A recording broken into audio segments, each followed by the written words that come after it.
Good evening and welcome to the channel's studios here in London with your international news around the world in 5. The UK Prime Minister has met Israeli Prime Minister Benjamin Netanyahu in Jerusalem, telling him, "We want you to win." I'm proud to stand here with you in Israel's darkest hour. As your friend, we will stand with you in solidarity, we will stand with your people, and we also want you to win. As the world waits for an expected Israeli ground offensive into Gaza, Rishi Sunak says the UK backs Israel's right to go after Hamas. We also recognise that the Palestinian people. But he says the Palestinian people are Hamas's victims too, and welcomes a plan to get some aid into Gaza from Egypt. To ensure that routes into Gaza will be opened for humanitarian aid to enter.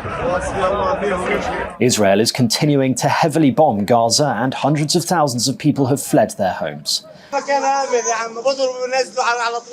This eyewitness saying they are dropping bombs on children's heads. The enclave also remains under siege, with Israel blocking supplies of water, electricity and fuel across its border. Israel says it is striking hundreds of Hamas targets in Gaza. The militant group is believed to be holding more than 200 hostages.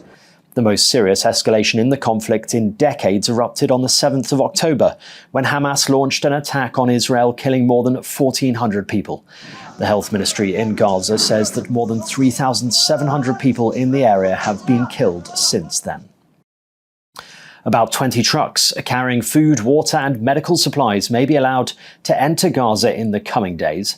Israel cut electricity, most water and stopped deliveries of food and medicine to the area following that attack by Hamas militants on the 7th of October. Since then, Gaza's 2.2 million residents have been rapidly running out of basic supplies, but leading humanitarian organizations warn that aid delivery will only be a drop in the ocean.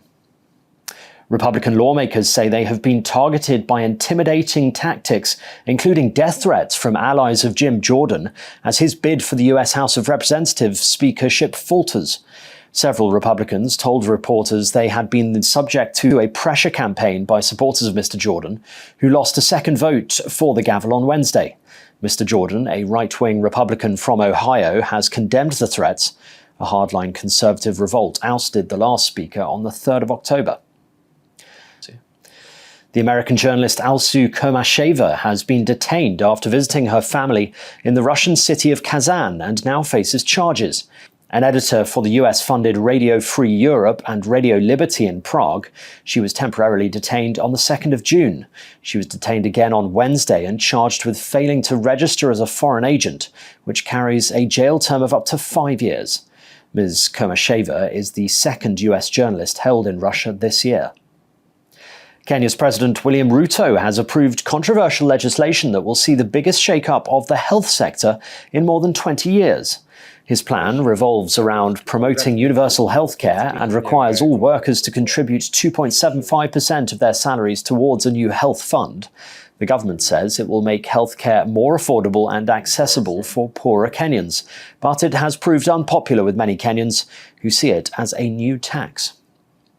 The Taliban says Afghanistan is ready for new investment and plans to formally join China's Belt and Road Initiative. It was a very good result from that. Here, an interview with the group's acting Minister of Commerce. Since 2021, no governments in the world have recognized the Taliban government after it grabbed power with force. China, however, has been attempting to engage with the administration. Last month, it became the first country to appoint an ambassador to Kabul. And a Polish man has been arrested after he pretended to be a mannequin in front of a window display before stealing from a shopping centre after it had closed.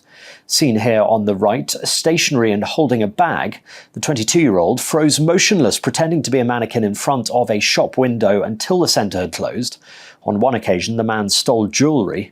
Another time, he ate in a restaurant before going under an iron curtain at a store's entrance to exchange his clothes for new ones. He was eventually spotted by security personnel who called the police. The man could face 10 years in prison for his alleged crimes. And that's your international news around the world in 5. Now back to the channel's studios in Lagos.